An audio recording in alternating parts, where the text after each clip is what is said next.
जय श्रीराम.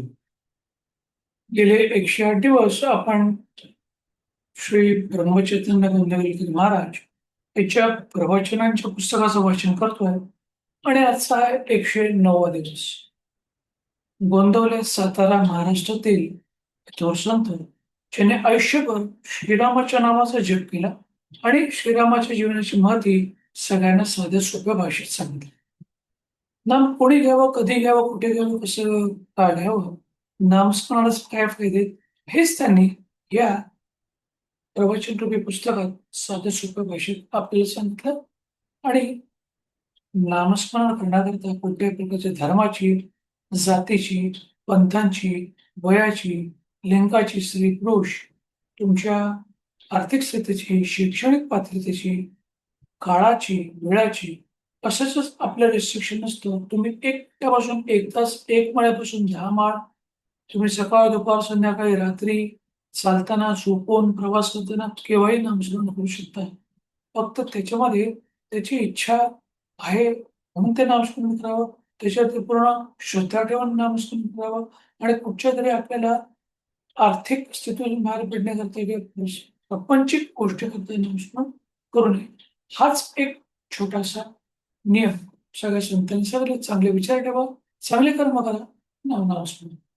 आता हे 109व्या दिवसाचं जे प्रवचनाचा शीर्षक आहे किंवा सब्जेक्ट आहे तो संत विषयात देव पाहतात आणि आपण देवात विषय पाहतो. छान टायटल आहे. प्रत्येक जण भक्ती करत असतो, कारण व्यापक दृष्टीने पाहिले तर भक्ती म्हणजे आवड, परमार्थात भक्ती म्हणजे परमात्म्याची आवड असा अर्थ आहे. सर्वांना विषयाची आवड असते, तेव्हा सर्व लोक एकापरीने विषयाची भक्तीच करत असतात. विषयांची आवड ही देहबुद्धीला धरून देहबुद्धी वाढवणारी आणि सोडती असते.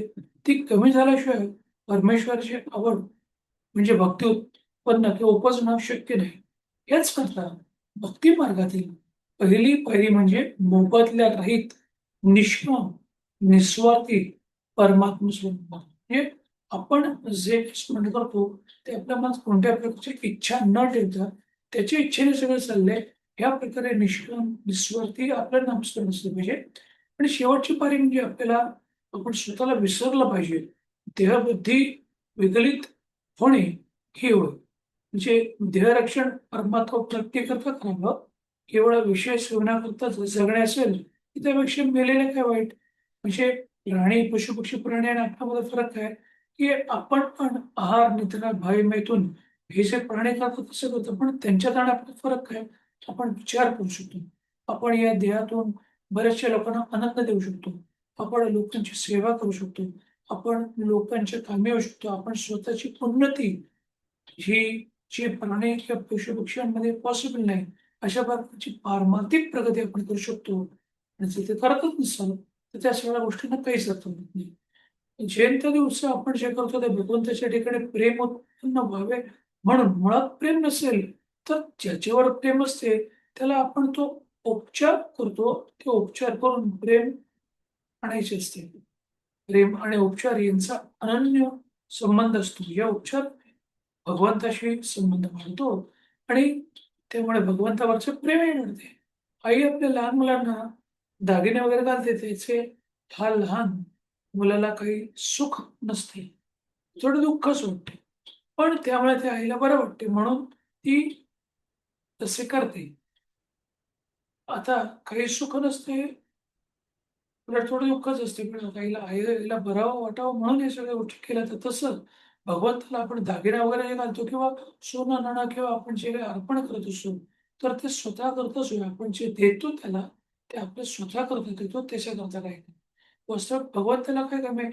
ज्याने विश्वच उत्पन्न केले. जर आपण या शक्तीला म्हणतो, ज्याच्या शक्तीने सगळ्या गोष्टी घडतात, त्याला आपल्यासारखं एक क्षुल्लक, सामान्य मनुष्य काय देऊ शकणार आहे? हे आपण लक्षात ठेवलं पाहिजे. संत विषयात देव पाहतात, पण आम्ही मात्र देवात सुद्धा विषय पाहतो. म्हणजे आपल्याला त्याच्याकडून काय फायदा मिळेल?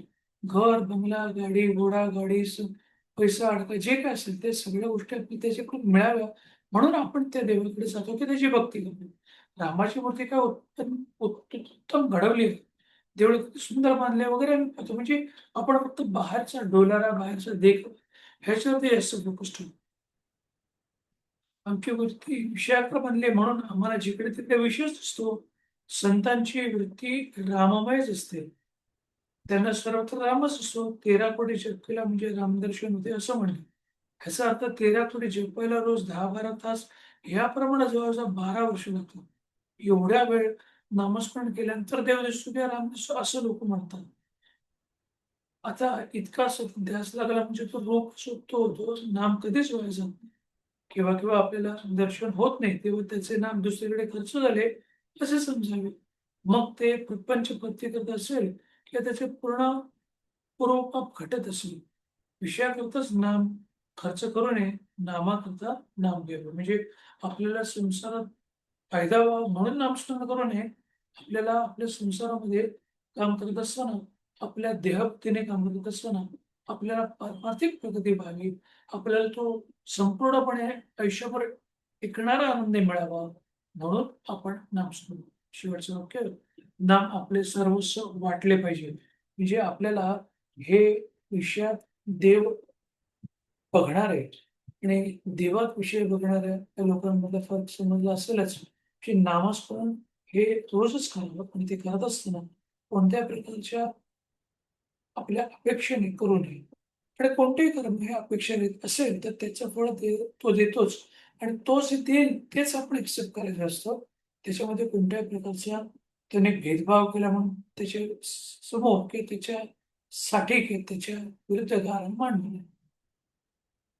धन्यवाद. हे तुम्ही 190 दिवसाचं जे प्रवचन ऐकलं, आता आपण 11व्या वेळेला श्रीरामाच्या नावाचा जप करूया.